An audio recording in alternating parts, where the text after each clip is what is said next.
So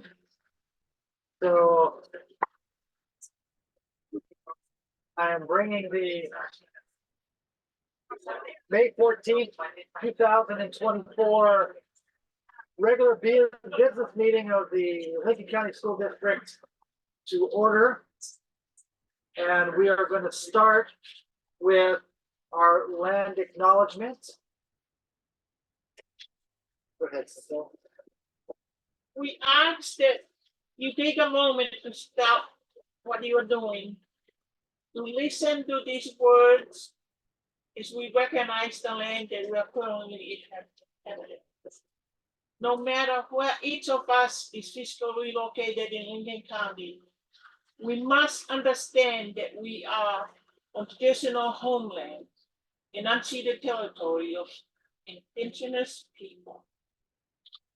Where we live in Lincoln County, there are the ancestral homelands for the Confederated Tribes of Select Indians. Lincoln County School District acknowledges the Confederated Tribes of Select Indians that consists of over 30 bands originating from Northern California to Southern Washington. The Confederated Tribes of Select Indians currently occupy and manage 9,310 acres located here in Lincoln County. It is a mere fraction of their original 1855 1.1 million acre Select Coastal Reservation. We must remember the people of the Confederated Tribes of Select Indians are and will forever be the first stewards of this land, water, and fish. We acknowledge and recognize the continued sovereignty of the Confederated Tribes of Select Indians and honor their ancestral homelands. We are committed to bringing awareness to their history and the existence of the Confederated Tribes of Select Indians since time immemorial. So we'll go on for a roll call. And I'll call the roll. Megan Colley. Here. Liz Martin. Here. Stella McKinley. Here. And I'm Peter Vinci. Mike Rawls is excused for the evening. Before we go on to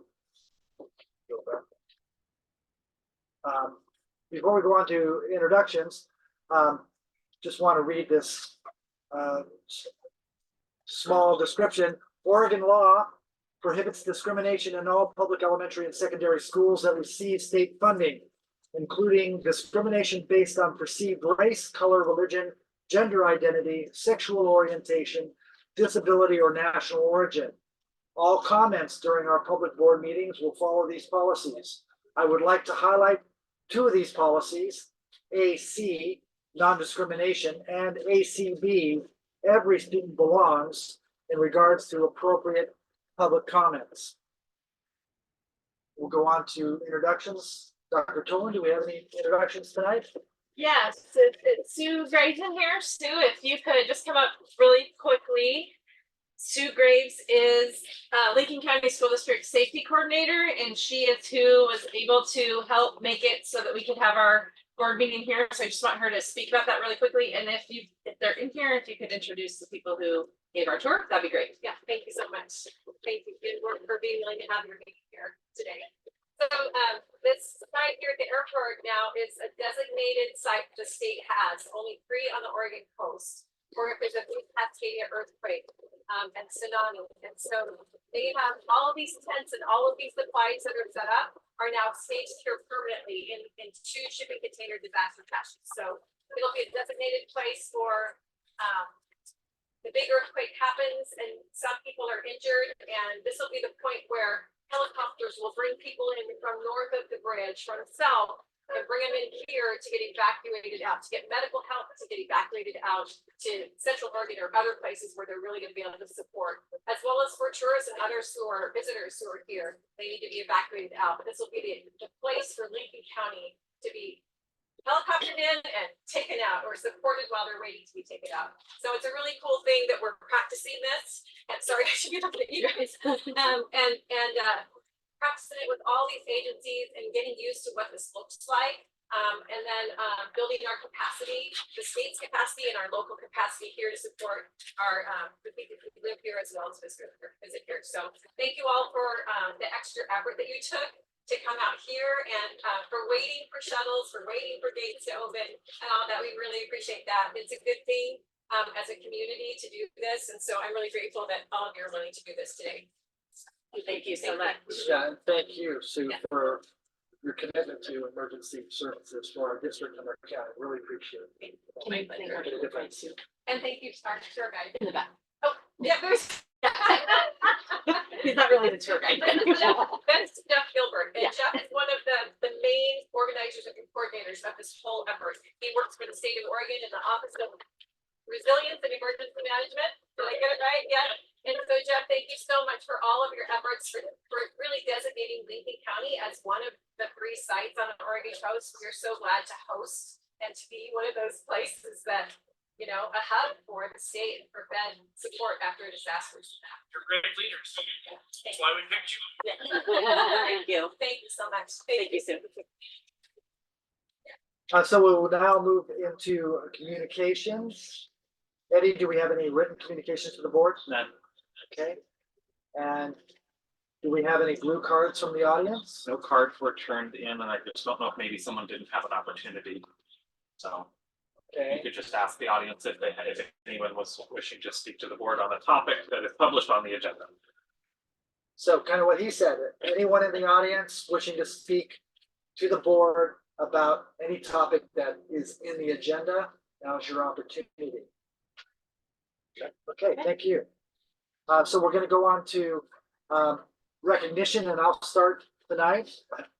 Last week was Teacher Appreciation Week, and the board has a resolution honoring the great work that our teachers do in Lincoln County. Whereas teachers mold future citizens through guidance and education, and whereas teachers encounter students of widely differing backgrounds, and whereas our country's future depends upon providing quality education to all students, and whereas teachers spend countless hours preparing lessons, evaluating progress, counseling and coaching students, and performing community service, and whereas our community recognizes and supports its teachers in educating the children of this community. Now, therefore, be it resolved that the Lincoln County School District Board of Directors recognizes that May 6, 2024 was Teacher Appreciation Week, and be it further resolved that the Lincoln County School District Board of Directors strongly encourages all members of our community to join in with it and personally expressing appreciation to our teachers for their dedication and devotion to their work throughout the entire year. This is adopted today, the 14th day of May, 2024. Signed by me and Miley. So, additional recognition? Yes, we would like to recognize Waldport Forestry. You might remember we were out at Waldport a couple months ago. We recognized they were 4-time state forestry champions. They are now 5-time state forestry champions. So very excited about that. We have 2 athletic director awards. The athletic director for Newport High, Shelley Moore, received the Cindy Simmons Leadership Award for the entire state through OSAA. That's for being considered a strong mentor and support for athletic directors in the 4A, 5A, and 6A categories. So congratulations to Shelley. Also, Zach Lillebo, the athletic director at TAF 712, received the 3A Athletic Director of the Year for the state of Oregon. So we're really excited about the work both of those athletic directors have been doing. So congratulations to Zach. Something not on here that I want to throw out as well. TAF band qualified for symphonic state competition for OSAA, and they placed 6th for state band, which was really exciting. Today at our all admin meeting, we were served breakfast and snacks and lunch by TAF 712's culinary program. They recently got back from Orlando at a Cooking Around the World competition where they placed 15th out of 80 schools that were in that competition. So we're really proud of the work that they have done as well. So I think those are the ones I have. Later on, there's a different one. Okay. Okay, great. A lot of accomplishments in our district, Exciting. staff and students.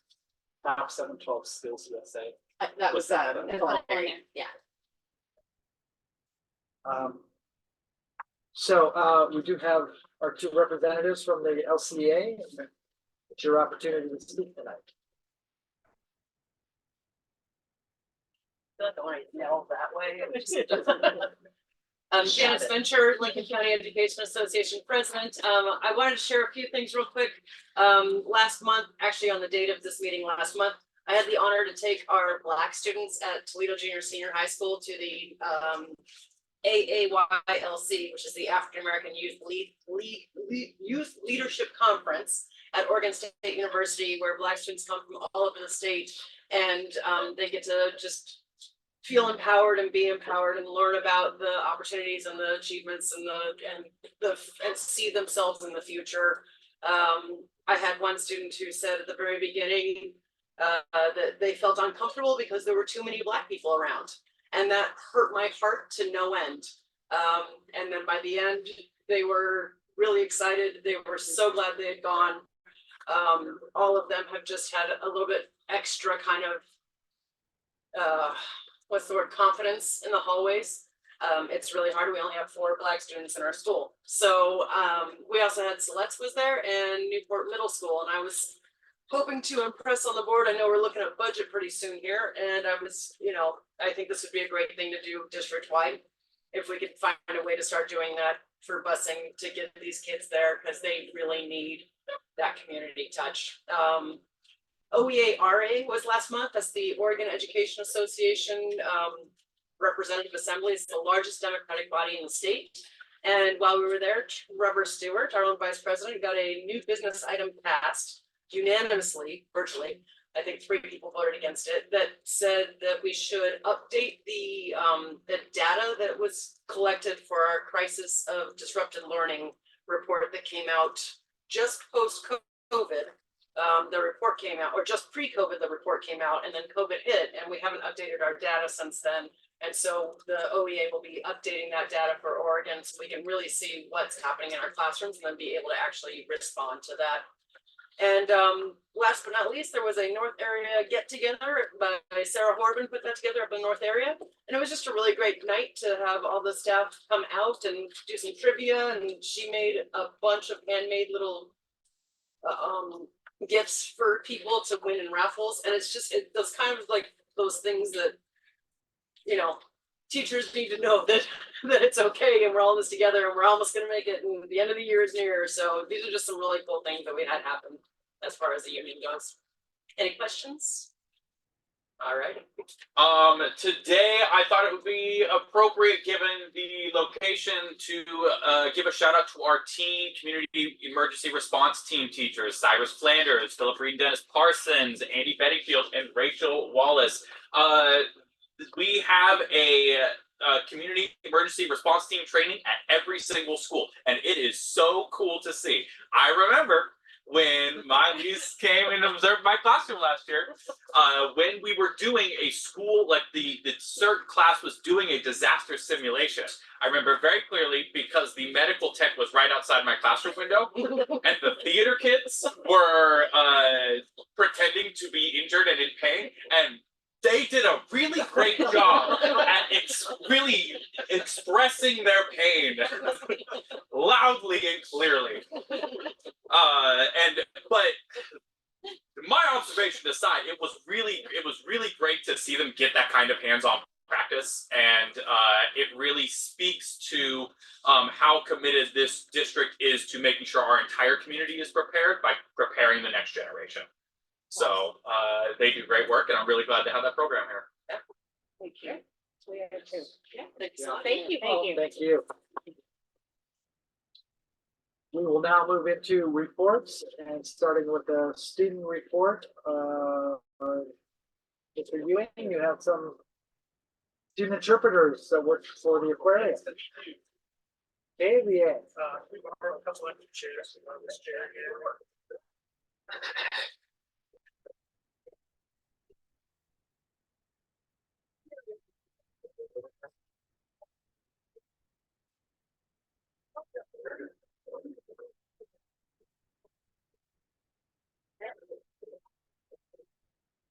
So we've got a handout to go along with the program.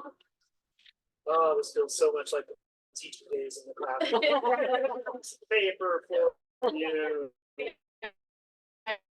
Oh, I've got some extras. I can drop them off with people with here. You might have to share. So thank you very much for inviting us to share this program that's 3 years old now between the Oregon Coast Aquarium and Lincoln County School Districts. My name is Ben Ewan. I do several things in the school district. Most of the time, I'm supporting brand new teachers, but I used to teach science. And so I'm involved with this program. I'm supporting the recruiting of the students in the program, and then also offering science credit to the students who are interested in earning science credit as well as a part of the program. And so the conversation for the program got started about 5 years ago. Before I was involved, the aquarium recognized a need to better meet the needs of their visitors and to better hit the needs of a larger community as well. And so they approached the school district about maybe trying to recruit some bilingual or multilingual students to be trained as interpreters. And so if you look kind of at the progression of the years, so starting in 2022, that's when we first kind of launched the pilots, and we had 7 students that were accepted. We only recruited from Newport High School that first year, but if you look at the second year, we got 7 students from Newport High and 7 students from TAP 712. That second year, we actually had several students earn science credits. And then this year, the third year of the program, we had 44 applicants, which was incredible between Newport High and TAP 712. Wow. And we accepted 16 from Newport High and 7 from TAP 712. And that balance was really just, we tried to get upperclassmen first, and we just had more upperclassmen apply from Newport High. But we had some fantastic freshmen and sophomores that we were excited about in the future, and we told them to apply again next year because they had put in some amazing applications. And so we do recruiting in the fall, and then our interpreter training starts second semester. And so to kind of describe the training, I'm going to turn it over to my colleague who kind of takes things over from the aquarium side. So, I am Sky Whitney. I am the youth programs coordinator at the Oregon Coast Aquarium. So this is my first year here. This is my first year with the program. It's been super fun for me to join. But we have what we call interpreters out at the aquarium, adult and youth. And so that's the role that these bilingual interns take on, and we're able to offer them a stipend to complete the program. And so they receive a condensed version of our interpreter training in both English and Spanish. So all the resources are in both languages. And we spend part of the day learning in the classroom, and then we go out on the floor and practice. So that's how we spend most of our day. They are here every Wednesday from 2:45 to 4:45, and we hang out around the aquarium and talk to as many guests as we can. It's a little slow at the aquarium during their time, but it's starting to get busier again, and we try to just do a lot of partnership practice in groups and stuff like that, in different role play scenarios and stuff like that. But yeah, it's been really fun. So the science credit aspect of the program, so basically I looked at what the training was from the aquarium side, and I looked at what students would need to be able to do on top of that to be able to earn a semester's worth or half of science credit. And so then we complete 2 projects within the time at the aquarium. One's focused on them getting to know populations and ecosystems a little bit deeper, and so we try to link the populations in the aquarium to what's happening with those populations wherever they live naturally. And so students learn a little bit more about a population at the aquarium, and then also what's happening with that out in the oceans generally. And then the second project we do is always a conservation project. And so this year we're studying microplastics. And so we did a little bit of data collection on the beach and analysis. And so we're just, next couple of weeks, we're just wrapping up that second project now for the students to be able to participate. And so last thing from us before we ask some questions of our stupendous students who made it all the way here. if you just look at the aspects of the school community partnership framework that putting students at the center that we wanted to highlight a few things. So we wanted to highlight the stipends for participation, as Sky mentioned. So we heard and we anticipated from students that they might work after school, have a job, earning money for the family. So we're like, all right, we've got to pay the students. So we've had the aquarium has provided the stipends the last 2 years. And the first year of the program, actually, the Oregon Coast STEM Hub stepped up and provided the stipend. And so we were trying to overcome that barrier that way. The school district provides mileage reimbursement for the students who are traveling from TAF 712. The district's not providing transportation for this. So we're reimbursing those students for mileage for TAF 712. And then just a lot of flexibility for scheduling around student needs, trying to fit it into their schedules, but make it doable and meaningful for them. And so that's why we meet on the Wednesdays. So they're in the early release schedule. And so we get them for 2 hours every Wednesday, second semester. And so we don't have a class with these students except for every Wednesday. So we're just like, all right, be ready to answer these questions. So we're going to do a little Q&A here for Josue and Cielo, who were able to join us this afternoon. So first, we just want to hear a little bit from them about why they joined the program or what they were looking for in the program. All right. Hello, my name is Josue Romero Flores. And I first heard the program from a friend of mine that was interested in mainly marine, I guess, a marine subject, really. And I thought he encouraged me to also apply for it as well.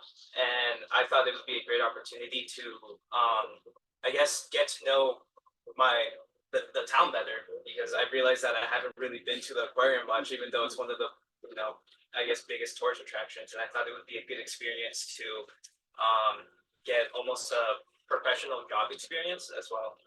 So, yeah. Thank you. Cielo, how about you? What were you looking for? Well, hello everyone. My name is Cielo Cervantes. Well, mostly I heard about this program when I recently joined NHS, Juniper High School, recently this year. And I was just looking for different opportunities, different ways that I could express myself. And I heard about this program, about the Aquarium Bilingual Internship. And since I'm really glad to have the opportunity to be able to speak 2 languages. So I found that this would be a perfect opportunity that to be able to practice my Spanish and my English to different people and tell them about the things that we learn in the aquarium and expressing them and showing them and just being able to communicate and socialize. Thank you. And have you gotten that opportunity since you joined the program? Oh, yes. So these are both first year students. So they've only been doing this for a couple of months. We do have some returning students, but they couldn't make it. So have you gotten that opportunity? Oh, yes, definitely. It's been an incredible experience, an incredible opportunity. And I really encourage different students to really join this program, because if someone like me, I wasn't really the type of person to go up to people. I was just really close and really nervous. So with this program, I was able to embrace myself and being able to talk to people and realizing that it's okay. It's gonna be okay to just talk. Thank you. Let's learn about you. What have you got in other programs so far? well, definitely the experience to be able to go up to people and not be so enclosed and talk to a really big range of different groups of people, like young people to adults, and it really gives you a good experience, right? And I think something also important is the science credit really got me useful information about what really goes on in the real world. And like Ben mentioned, the population and population trends, what's really causing a decline or increase of population. It was really good knowledge to research. And what population did you choose to research? The giant Pacific octopus. And then it shot up my interest in the specific species as well, being able to see what just general information about the hold on, I idea. Like just the wildlife we see in Newport, yeah, and on the coast, yeah. Well, thank you too. And we just asked them to just share like one fun story maybe that they've had interacting with guests at the aquarium, and then you can ask us any questions you want. But a good story, anybody? Oh, definitely. Definitely. It was like one of the first experiences that I had at the touch pool over at the aquarium. We were just learning about the different animals, and I didn't really thought we would get like a group of, because a little group of little kids just came in, and all of them, they were mostly Hispanic students. So once they came over to the table, to the touch bowl, like they all got like so excited, like, oh, what is this? Oh, what is this? But they all mostly spoke Spanish. So this is where I took the opportunity to talk to them in Spanish, be like, hey, like, oh, estás así, esto hace esto, esto hace el otro. Like, I took the opportunity to like show them and like, you know, just like let them know like different facts about the little animals in there.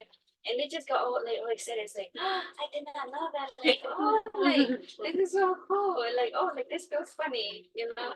And their reactions were just like really cute, and I really loved it. My favorite experience actually happened last week actually. So we were out on the floor and we decided to check out the playground with the big slide, and there was a kid there that was a little bit too scared to go up and climb and get to the slide, and the family was there and he was encouraging us to go up, and by us going up he got the courage to go up as well with us, and it was just nice seeing the whole group kind of have fun. Thank you very much. Yeah. Very nice job. Thank you. Guys have any Any questions? questions? Awesome program. You're getting science credit. Are you getting any language credit? Is that a possibility? Translation services? I can answer that a little bit.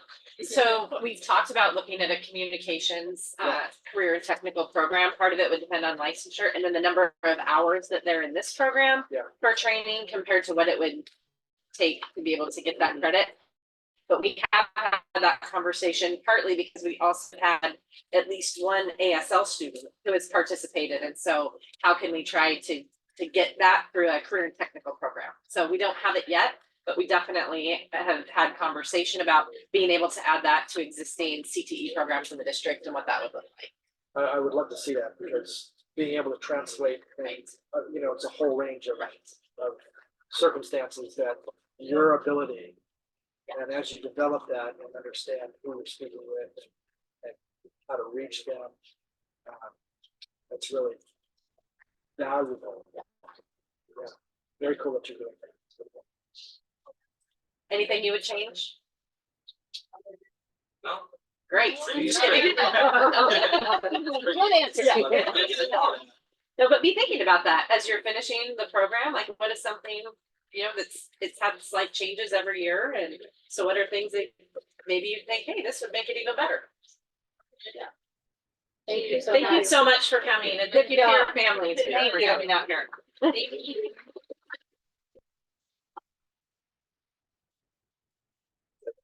Neighboring district, so this is the program that I like to brag about. Like, we all have the thing that we're really proud our district does, and this is one of them that I always love to. Okay, so going on to financial report. You're up.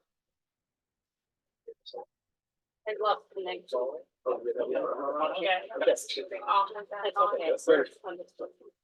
looked at it. Thank you. Reports are updated as of April 30th. Wanted to point out the blue is for next month, but we have received the estimate for May, and so I updated that to reflect the final payment that we'll get. I did just receive an updated 22-23 final reconciliation, and that is not on here, but you'll see it. It was less the reduction than I had anticipated, so we'll get a little bit of money back. And then the green is updated for the high cost disability. Our 23-24 preliminary payment was $799,614, less the final adjustment for last year for 22-23, which was a negative $625,560. So for net of $170,000. Is that about normal? That's why we have never budgeted for that, because it depends on so many factors around the state. How well people estimate what special education costs they're going to have that are above the 1,000 per student we're allowed. And then it's a limited pot of money as well, so it depends on ATM and the actual costs. And then in the yellow on the year-to-date difference, budget versus projected, I just wanted to show the main areas where we're gaining excess in the fund balance. And you can see we've got nearly $1 million in over budget for interest income. So that was huge. That's sweet. It is. Yeah. But you know, Not that we can count on that, but no, you can't. You can't count on that for sure. And then the underspending in the expenses for payroll, benefits, and payroll fixed costs, and then the purchase services and our supplies. And that's largely due to the grants that we have still for the COVID grant, and then also the SIA grant. When we don't spend that, we move general fund expenditures into the SIA to cover it, which inflates the general fund balance with some one-time items. I like that. ADM, we're down 165 students from where we budgeted, but we are down about 23 for the year. 23 for the year from where we started in September. So that's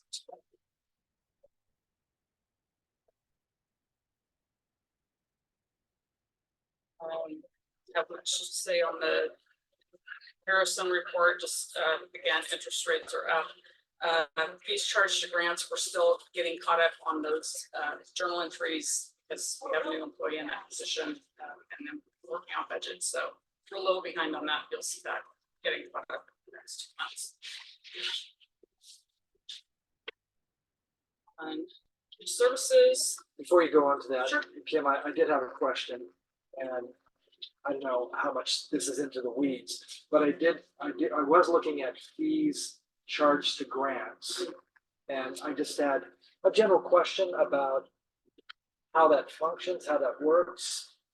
What, is there like a percentage that Yes. most grants are 15% or? No, it's 3.91% this Okay. year. It's a federally approved rate that's approved for ODE, and that's the maximum we're allowed to charge. Some grants That's for are like less. administrative costs. Yes, for indirect. Okay, that's not too like bad. like our ground accountant. Yeah. And that runs through all the grants. Most all of them. Yes, most of them, yes. Some of them prohibit indirect costs, others limit the amount we can have, but the maximum we can have is. So if there was a grant that would allow 5%, we couldn't charge them. Oh, I see. Okay. Thank you. I wondered about that. I don't know where I had in my mind some huge percentage that it was, but that's not unreasonable. Okay, purchase services. The biggest thing I want to point out here, the other general professional services, there's quite an increase there, but that's because we paid for our east and south SRO. It's $45,000 for the year. There. Special revenue funds, just again, a reminder, the fund balances are in the negative are reimbursement grants. We have adequate cash flow to cover those, so that's not a concerning amount, even though the grants is $2.3 million. We do have reimbursements in the works, and we do have adequate cash flow, so that's normal. Really have anything else on there unless you have questions? Bills and claims. We are finishing up the high grandstand, so you'll see some the entrance to those grants, so you'll see some charges that are for that. You'll see the 45,000 for the school resource officer, cafeteria tables. The payment to Creative Leadership Solutions, that's a contract that you would all approved, it'll be a total of 400,000, that's half of the payment there. And the other half will be incurred in the next fiscal year. Yes. And that's being paid out of ESSER funds. And then we're making progress on the Arcadia siding and windows project, that's a FEMA grant. Over a 3-year period. Any questions about any of those expenditures? Then just on the investment reports, interest rates are still holding steady. The reductions are more than our additions this time of year, because we get the bulk of our revenue in the fall. Okay, any questions for Kim? Thank you. Are you all ready for Thursday night?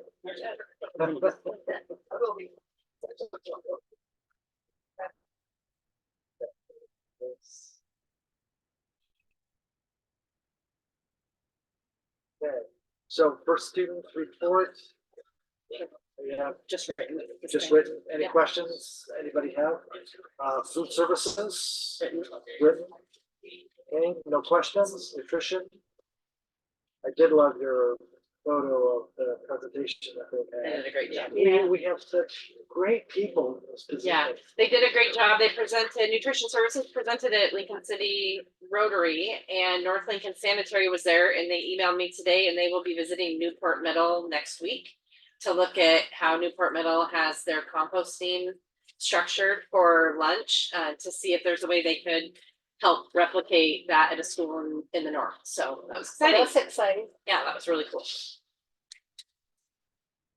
Okay, on to board reports. Any board members have anything to relate about activities in the past month? It's a busy time right now. Oh my gosh. There's May is something crazy. for everybody, yeah. Yeah, May is Great. crazy. Awesome. And the staff. That you, she's. I think, I got to be a grandma in Eddieville. Okay. It was the little kid win team that went got home award. Oh, So nice. hey, from Minnesota. That is wonderful. Well, I have 3 quick things. April 16th, I visited Philip Reed's broadcasting class in Walport. A very strong program. Philip has just excellent rapport with the students. I really enjoyed seeing his studio setup since I did video prod, and he's amazing. He's done a lot of the work himself in that space to create a control booth. I was just really impressed with his work. I talked to Rachel Wallace and Philip, and I think they're going to help out with Bloom Newport on Saturday. They're going to be in the photo booth for that event, which is I've never been to it, but I'm looking forward to it. It's going to be really cool. I went to parent-teacher conferences to encourage parents to complete the facility surveys, which was good. A little hard to kind of say, hey, fill this thing out, and but it was great to chat with some of my former students at Toledo Elementary School in particular, and with their kids moving along in their lives. And then last, I attended the Rising Star Aspire Luncheon at Toledo High on the 30th. So Ron Blankelhurst, I always get his name. Brocklehurst. He's going to be spending more time at Toledo compared to Newport next year. And I think that's going to really energize our kids. So I'm really excited about that. On to the superintendent's report, Dr. Tolan. All right, so just really quickly, updates on the potential bond. The surveys have been closed now, so we have community, students, and staff surveys. Those are being compiled and will be presented at board work session on June 11th. At that point, when the board sees all of the survey information and everything, that's when we will then put them on the website so that we're really transparent with our survey data. At that meeting is also when we will hear from Flow Analytics with the demographic study, and they will have that report to share with the board. So June will be a good time for us to get a lot of information. We also met with Brick Architecture to start the process for the long-term facility study that we know that we need. One, to even go out for a potential bond, but two, just for good fiscal planning for the health and safety in our schools. So that also coming, that report won't be done now until the fall. Compass Online School, Susan Skydema is here tonight. She's working on an article to get out so middle school parents know that there is an online option for middle school that does include a hybrid component. So if you remember, we're moving Compass Middle School teachers up to TAF 712, but Compass Middle School remains as an online option with opportunities for in-person field trips and experiences as well. All of the students who are in Compass Online High School can remain in an online high school, but they do so facilitated by their home high school. So we're not eliminating any options, we're just redistributing where those options are being offered for our 7th through 12th grade students. And retirement and recognition celebration is this Friday at 1 o'clock at Newport Middle. So if you haven't seen that advertisement, that is open for the public. We don't have students that day, so we can open that up to the public if you want to come and honor our retirees and those who are receiving special recognition at 1 o'clock, and cupcakes. Cupcakes, I'll be there. One thing I want to correct, Eddie, stand corrected. Hey, I want to have to tell you, you corrected me. Skills USA was not just culinary. There were also Skills USA students in the early childhood education program at TAF 712 who qualified for nationals. So that one is coming up in the spring or in summer, beginning of summer. And we do have students that placed first at state for early childhood education and culinary that will be going to national. So thank you, Eddie. That's cool. If they're anything like the young woman that I talked to at the CTE Expo from Newport High, oh my gosh, was she They know their just stuff. spot on. They know their stuff. Yeah. Just oriented toward developing Yeah. her skills and her future. I was just so impressed with just like with the aquarium interpreter program. Yeah. We have great kids who are really on the ball. It's amazing. Very cool. All right, so we're on to the adoption of the consent calendar. So the chair will now entertain a motion to approve the consent calendar as published in this month's board agenda. Do I have a motion? So moved. Okay, do I have a second? That's good. Okay, thanks, Megan. So it has been moved by Liz Martin and seconded by Megan Colley to approve the consent calendar as published in this month's board agenda. Those in favor say aye. Aye. Aye. Those opposed? Hearing none. The ayes have it, 4-0. Consent calendar is approved. Let's go on to action items, facilities and maintenance. And Rich and Kim will give us some background on a couple of projects going on.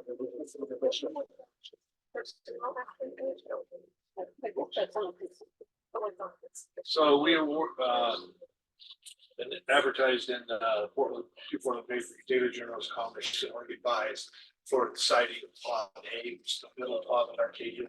Anytime it's over $150,000, has to be advertised in the state. So coastal contractors was the low bidder. It was $300,000. It was $480,000. I don't think we could have awarded it at that number. So what I'd like the board to do is vote to intend to award to coastal contractors pending a 7-day appeal period. So at the end of 7 days on the 22nd, if nobody appeals, then it'll be awarded the contract. We'll probably start sometime in June. That's under. Right. Yeah, it comes from the FEMA grant for the wildfire mitigation. Okay, great. Any board questions? Okay, the chair will now entertain a motion to intend to award $300,000 to coastal contracting for siding and window installation for Arcadia Pod A, the main building. Do I have a motion? Okay, so and a second? I'll second it. Okay, that's great.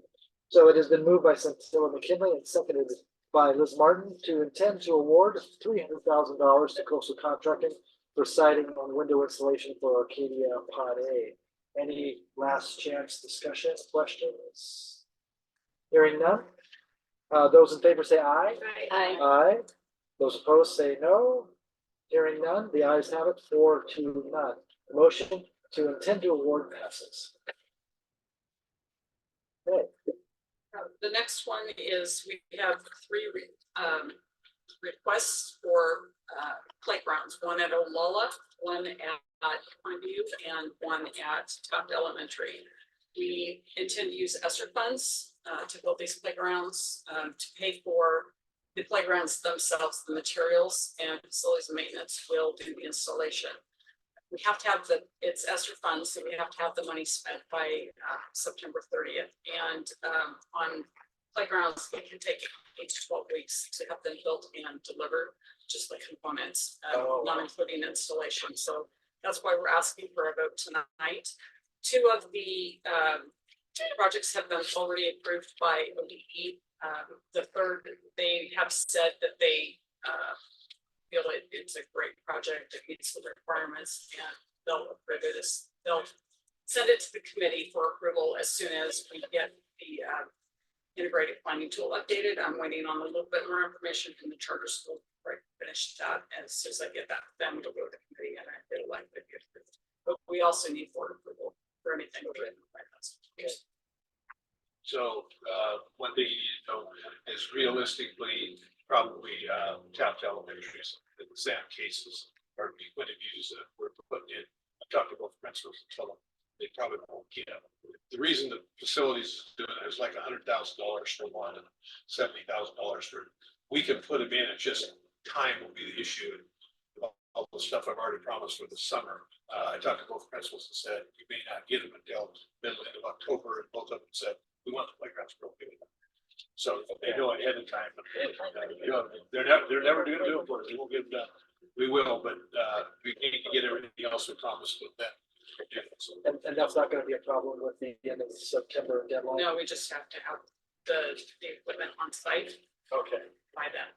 Okay. And that'll happen. September 30th. Yes, they don't have to be installed. Okay.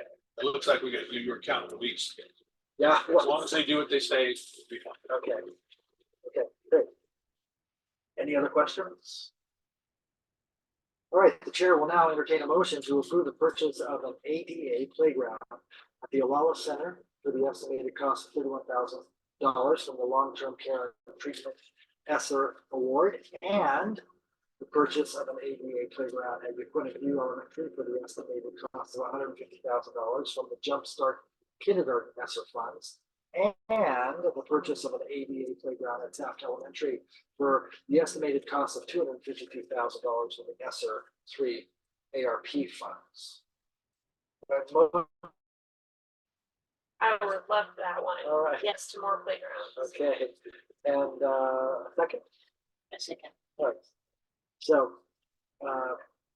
it has been moved by Megan Colley and seconded by Centilla McKinley to approve the purchase of an ADA playground at the Olala Center for the estimated cost of $31,000 from the Long-Term Care and Treatment ESSER, and the purchase of an ADA playground at Point View Elementary for the estimated cost of $150,000 from the Jumpstart Kindergarten ESSER fund, and the purchase of an ADA playground at Taft Elementary for the estimated cost of $252,000 from the ESSER 3 ARP funds.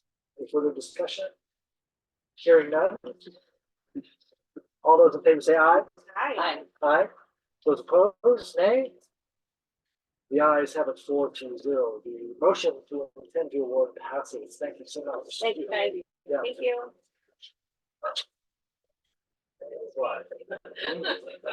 So we're on to items of information and discussion. And at this time, we're going to hear from Dr. Katie Barrett and Diane Wilkerson on early learning updates. Good evening. Hello. You know, we're going to talk to you about our tuition for our early learning labs. our early learning programs. We're going to talk about tuition. So I'd like to introduce to you our early learning coordinator, Diane Wilkinson, who's going to walk you through the document that you have in your board packet. Thank you. Thank you for having me tonight too for my first board meeting. This is very exciting. So as Dr. Berg said, I am fairly new and we've spent the last year refining and building on the existing programs that are already there. And we're trying to mimic and align with the kindergarten, with the Work with Children's Institute, as you've all seen. We're also trying to simplify things for the business office. Right now, the billing is a little bit of a nightmare. Lots of amendments happen. And so in doing this rate increase, we want to go from charging by the day to charging by the month. I did a market study. I also did comps across Lincoln County, talked to all of our partners. The only one that I was really worried about was Samaritan. And I called her up to say, how can you do this for so inexpensive? And her response was the hospital has been subsidizing them and they are not going to anymore next year. So her and I are going to work together on raising our rates because we don't want anybody to be undercutting, which we have been doing by charging only $400 a month for preschool. We're not going to be able to expand. The other thing is we've got 36 preschool promise slots, and I shared the income table to show you that it's really pretty. It's a high income, same as the ERDC, which is employee related daycare reimbursement, and they have upped that income as well. So for a typical family of 5, they can make under 73,000. In our community, that's a pretty reasonable amount for them. So it's up to me to get the information out, that ERDC exists and that preschool promise exists. But I think this would be a great way to sustain our programs, to expand our programs. I'd love to see us get childcare in every region, ideally, for teen parents, as well as just because there's no childcare out there. So if we can generate some revenue and boost programs, I think that would be a great way for the district to go. So something to note is our childcare programs do not use any of our general funds. We use special grants. So Preschool Promise, we have a kindergarten innovation grant that has actually been reduced. And then we've also had Jumpstart Kindergarten that we've used some first to transition dollars between preschool and kindergarten. And that goes away September 30th. So it is important for us to provide this quality early learning program, be able to hire staff, to be able to provide things like opportunities for teen parents to get some childcare in the north. We've had a really hard time hiring in the north.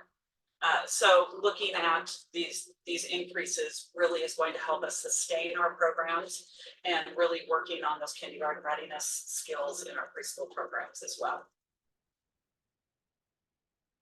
One of the things I've asked them to look at too is to be tracking the students who are in our early learning program.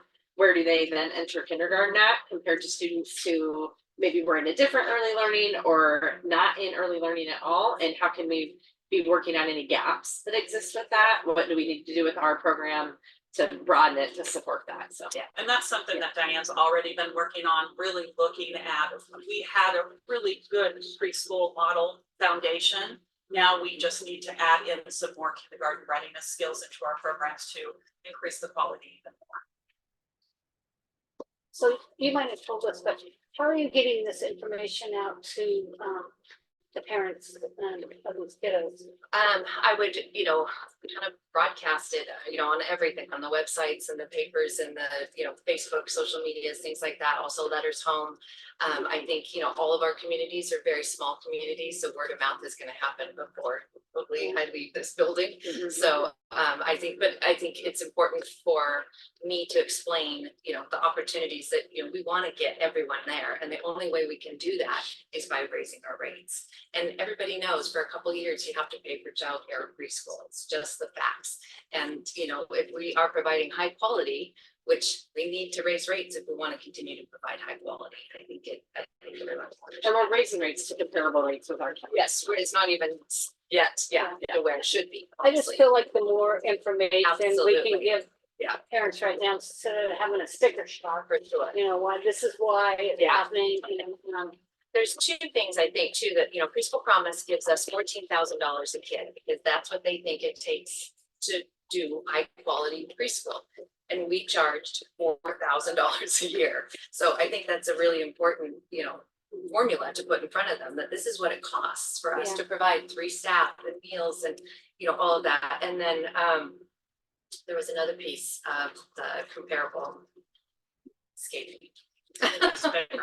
Maybe I would, if it's not too much to ask, I'd really like to kind of see how you're communicating with the parents. Absolutely. That way, if we get asked, that kind of gives me an idea what went out to the community, so. Absolutely. We can all talk to them about what it costs, but I think obviously there's gonna be some pushback. For sure, So, for and- sure. And we know that, and I just think it's important for all of us to be prepared. Yeah. The other thing that's what I was gonna say is I wanna go to Monday through Friday instead of Monday through Thursday and 8 to 3. And they pay by the month, and I really believe it'll boost attendance, because right now they can drop off, they can, it's not seen as school. And I think by having just a simple monthly payment, and it's every day, same as, the school, I think we'll see improvement in attendance. We do have waiting lists for our preschools, so there is a need, and we want to be able to provide that quality for our students. I think that 5-day-a-week model was. Yeah. Gotta happen, I mean. Yeah. Whether it's hard on families if they. Yeah, if you've got one day that's not covered, so. I like to think of it that a daycare, it's economic to all of our working families. And that's how they're gonna survive, if they feel good about where their kids are going and they're getting a good solid thing. And so thank you, I'm excited. Can I just clarify about the subsidies? So if a family of 5 making more or less $70,000, their cost is entirely subsidized? For ERDC, they have to pay a copay, and it just depends on what they make. Okay, that's a slide. Right. Preschool Promise would be free, but there's only 36 slots. Okay, And those are spread throughout the county. Yeah. okay. And we don't have anything to do with that. Coordinated You enrollment. can't increase that. We I tried. tried. We tried this year and we were turned down. Is it based on population or? So coordinated enrollment is done by the Early Learning Hub, which is operated by the ESD. And so it's just really a lottery. And the state they're working to get more boots on the ground in each county, because it needs to be need that they reach out to enroll. And it's somebody in Albany. And so it's a real obstacle for our families, because they don't want to tell somebody in Albany how much they make. Yeah. So I'm kind of working towards that. It's a good project. Yes. Yeah, thanks. Great. Okay, any other questions? Thank you. Thank you for your time. so Thanks for much. coming. Okay.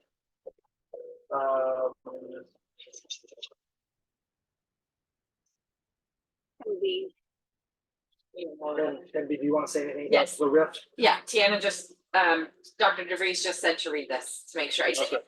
Okay, So due to program changes at schools, a layoff of personnel may be necessary. The school board will declare the need for a layoff of personnel for next school year, directing staff to do all possible to minimize the effects to our students and staff. When there is such a need, this declaration is specified in the agreement with LCDA Teachers Union and begins other timelines processes for both employee associations. So with that being said, this is a requirement that we declare this so that it's taken care of in case there was something catastrophic in the summer that we weren't anticipating. But our reductions were made through attrition. They weren't made at the certified level through layoffs, but this is a requirement that we would declare this because summer is coming, just in case something unforeseen were to happen. even if we didn't have the declining enrollment. We always. You We do it every year. Every year, Yeah. It doesn't, Yeah. it's just, you have to do it. Okay. We'll now hear from Business Services Director Kim Cusick on the Sodexo food and custodial contracts. So these are both our annual renewals for these contracts. Custodial contract was 2.98%, which is CPI for the contract agreement. And we added, you're keeping one additional custodial FTE. Say that again at Newport. Newport High. That's an additional one. Okay. Yeah, because I had a question about We're continuing about where that was and gonna be. Rich could talk about that. I believe it's an added custodian fee plus high. Yeah. Just the need is. Yeah, we've been using them and paying with the ESSER funds. Okay. And so ESSER funds run out July 1st. And so they're at, that's what they're at. Okay. And this full amount has been budgeted. And for all the other schools, the sign still with staff is adequate to the task. Yes. It depends. Dot, dot, dot. Yeah, it's, we struggle and there's a lot of turnover. Yeah.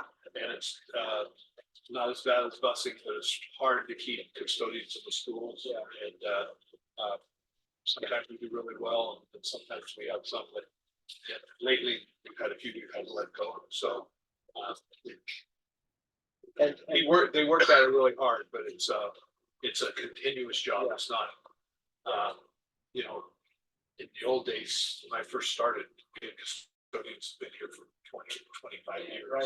And there's a lot of pride in the building. Right, exactly. It just, we haven't, I don't want to make it sound like they aren't, because we have a lot of really good ones that do a really good job, but we have some that move in and out, that's just, And the district has some say in hiring and retention.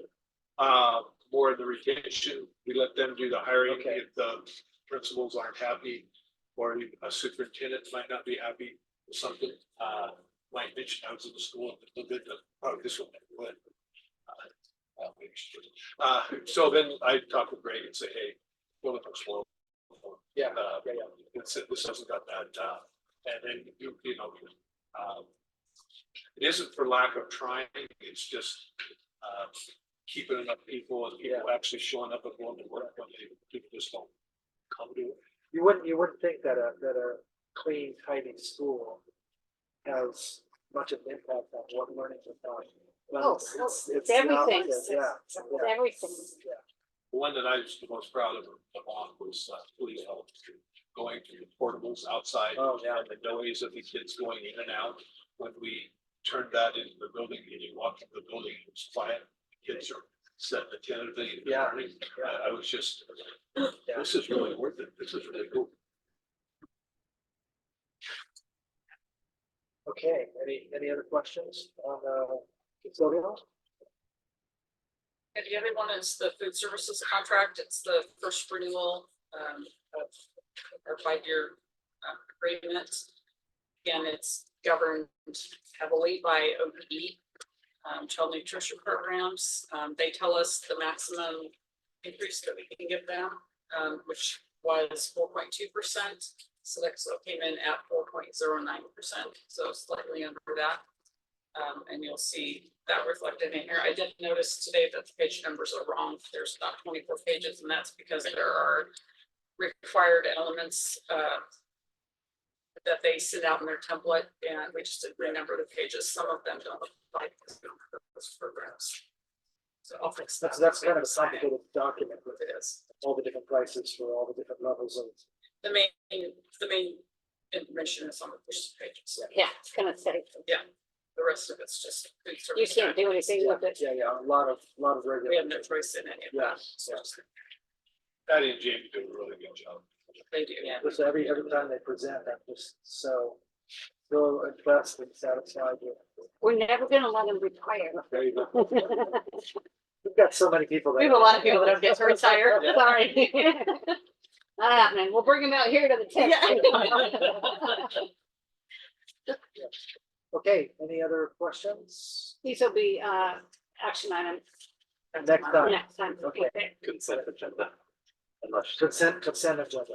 Okay, perfect, Easy enough. Yeah. Yeah, because it's just kind of a routine yeah, renewal, yeah. Yes. Yeah. okay. Okay, thank you so much. I'm gonna let Kim just sit there for, she'll be up again in a second. Okay, She's not wearing her boots. okay. So we're on to, Public comment. yep, I was following you, but then it's kind of holding on. So we have any people from the audience who want to? No, we don't. Okay, we'll move right on then to, charter school renewal contracts, leases. Okay.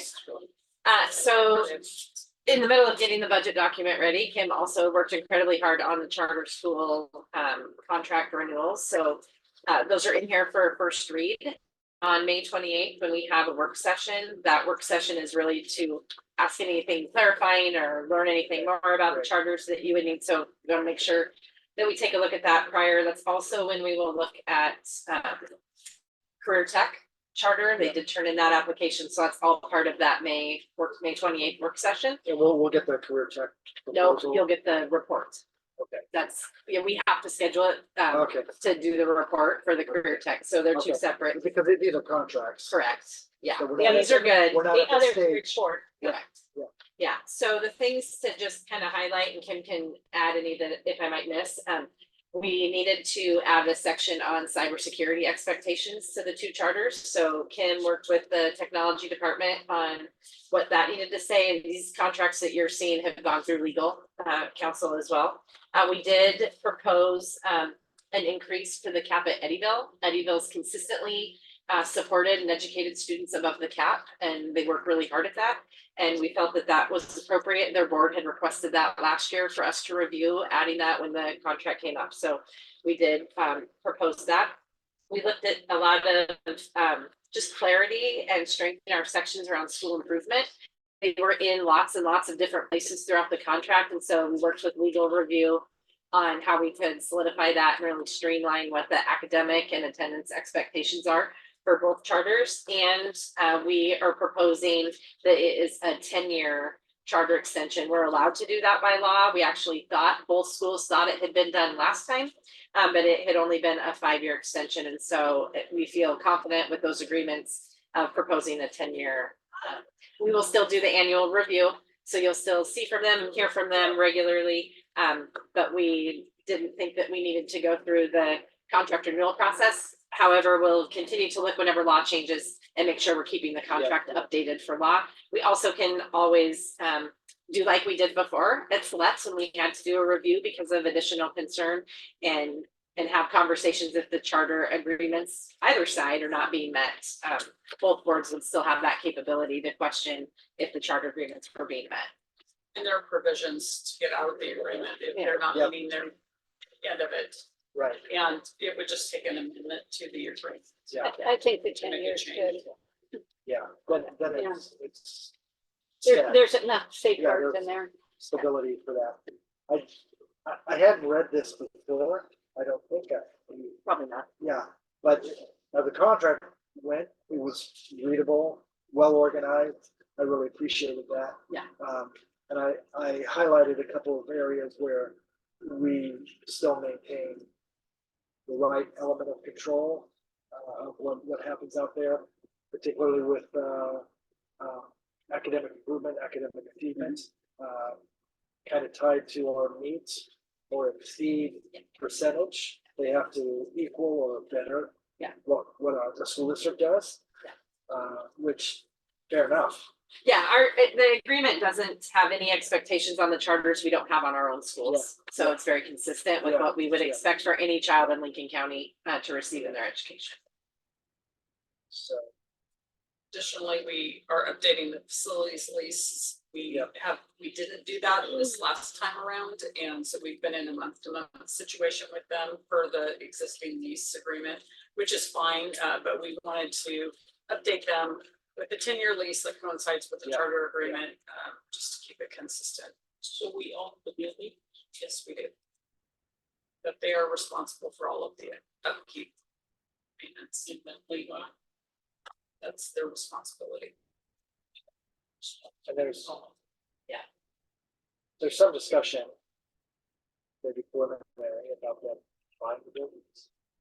One of them has had conversation about that. That's still very preliminary. Yeah, they've never had a conversation again Okay. after that first. Okay.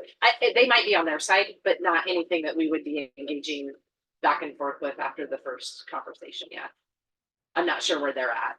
And Centralia, I think maybe we might be thinking about Silet's playground right now. I know that they're working on grants and they're, yeah, that they really, the priority, and we want to help them with. They do have some ESSER 3 funds they could use if they want it right away. Yeah, and we let them know that before and they don't, Yes. so I'm glad you just sent that email because they didn't think they had the ESSER 3 funds left and we had talked to their. Unless they haven't invoiced us for Right. expenses that they've. Yeah. Made already. The only thing that's missing from the facilities leases is the physical description, the legal description and the map. We haven't been able to locate those in our files, so we're just gonna look in his files and they weren't attached to the original lease for some reason.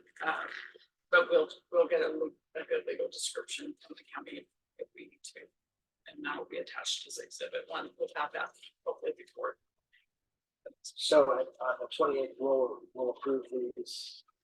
No, good question. Good clarifying question. Yeah, we will have to have a business meeting on the 28th prior to our work session because of the timeline set in legislation for career tech. Okay. Having turned in an application. So that'll be a business meeting. This, what we have told their board and their leadership is that we will vote on June 11th Okay, at our regular business meeting on these 2 contracts. okay. Yeah. Okay. And they will. But we can ask questions there if there's Yeah. anything that, And they'll have a representative there. no, they have board meetings. Oh. Yeah. okay. So you'll want to give any questions you have about these to me and they'll need to do the same thing. And then, I mean, really ours has gone through legal vetting. Yeah. For what we need it to have. So, but yeah, if you have any questions about it at all, that'll be a good time for us to talk about it, on the 28th. And they will have approved it ahead of us, or that's immaterial? I'm not sure that they have it. So we've given it to them so that they can be looking at it. I don't know where all their meetings fall. But it has to be jointly agreed upon and signed. Yeah. So, yeah. I Okay. think for us, ours has to be approved in the full formal session in a certain timeline, Okay. by when we accepted it. By July 1. No, it's on another one of those 30-day, 60-day, 90-day, Okay. 180-day. I think we're on like the 120-day for this. I don't know. There's lots of dates. I So. think this will have to be a separate vote, not a. Correct. consent Yeah, calendar. correct. Yeah. Yep. But feel free to send any questions my way for the work session if you have any about them, and if you don't, that's good too. Yeah, but I know at least Silet's has a board meeting that night. She told me that. Okay. Thanks, Jeff. All right, we're on to the end here. Let's go on to meeting takeaways. Pretty cool here. It's pretty fun to do. I like it. Yeah, disaster preparedness. Thanks. Stay for moving night. Well, no, thank you. I appreciate you, Stephen, you've been, it's Yeah. exciting.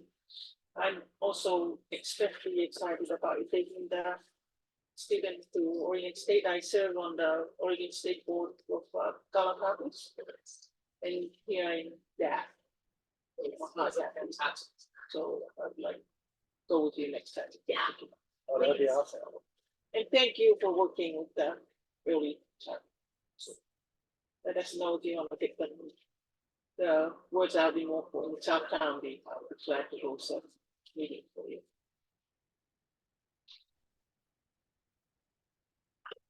This was just really fun. It was great and a great opportunity just to build. It is cold and that's why we're gonna wind up here real soon, but what a great way to make our partnerships in the community and in the state. How And significant is it that? really is a big Right. thing and I'm just. We heard that from, Ed. Anyway, Yeah. It's a great, and I want to thank Sue Graves and Eddie for putting this all together. And Andy too. And Andy, Who's out here. these things don't just happen. It takes a lot of coordination. So it was really a great experience. Thank you. And just to kind of piggyback on your comment, Megan, that we have CERT programs that are oriented toward emergency preparedness. Again, that's that experiential learning that is so critical for our students. However academic or intellectual they are, I think it's just a best practice, and I'm glad that we have so many programs that are like that. It's really great opportunities for our students. So we've got some reminders here. We have a budget committee meeting on Thursday, 7 o'clock at the TLC. And a second one, if we need it, on the 21st at 6:30. Note the time difference. Shark Tank event is tomorrow at 5:30. Where is that? It's at OCCC. No, I thought it was at, It says here OCCC. Maybe I messed up. I thought it was at Hatfield. Yeah, Yeah, it's at that's it. Hatfield. Yeah, Okay. Okay. Okay. in their theater room. Okay. Yeah. It's the entrepreneurship class that is Yeah. hosted by OCCC. Yeah. So do you want me to? Yeah, please. Okay, so Small Business Development Center and Oregon Coast Community College have a partnership for a youth entrepreneurship program that's been meeting second semester with students from all over Lincoln County in it, and there are 4 or 5 finalists that are doing like the move or the show Shark Tank, where you pitch your project to a committee, and they're the finalists, so they're now pitching their project to see who the winner is. Like there's $2,000. Yeah, there's prizes. Yeah. $2,000. Yeah, there's Yeah. money. Dang. There's money on the line for this, yeah, so this is the first, we were approached by Small Business Development Center and Oregon Coast Community College, and EDOC is part of that. And we were approached by all of them to see how we could help make this happen, and it was pretty easy because we didn't really have to do anything. So we provide space. The instructors travel around the county and zoom in to meet with students, so everybody from around the county can participate, and it was the first go, and I'm excited to see it tomorrow.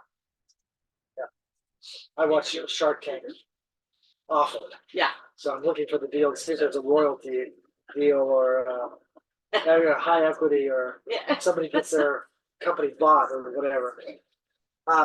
So on to graduations. So Taft's June 8th at 10:24 a.m., not 20:24, Okay, which would have been 10 o'clock at night. yeah, 8 o'clock at night. 8 o'clock at night, sorry, oh my gosh. Newport High's June 8th at 6 p.m. Compass is June 5th at 6 p.m. Toledo is June 8th at 2 p.m. Waldport June 7th at 6:30 p.m. Eddyville Charter School, I'm gonna go to that one, June 7th at 6 p.m. Siletz Valley Charter School is June 8th at 2, same as Toledo. And Lincoln City Career Tech is June 7th at 5:30. And this should not be a trick to me because I should know when my daughter's graduating, but I believe that Taft's is actually at 11:24 because the graduation announcement was printed incorrectly. And so they called and asked me what they should do about it, and I said, since there's no way I can make it to Toledo's this year, feel free to roll with your misprinted graduation announcement. So I could be wrong, but they could be at 11:24, so please check on that. Yeah, and let us know. Yeah. Since I'm gonna go. Yeah. And I gotta be in Sweatlands too. Yes, You're not gonna go to this. it'll I can't go to. Oh, no, okay. And Well, I'll be there. somebody needs to go to Sweat. I mean, I agree. I'm gonna be going to 100%. three high schools that day, Yeah. so, Wow, what a busy day. yeah. All right, anything else for the good of the order? thank you for coming. Yes, thank you, appreciate it. And that is. We did it. We did it. That's cool.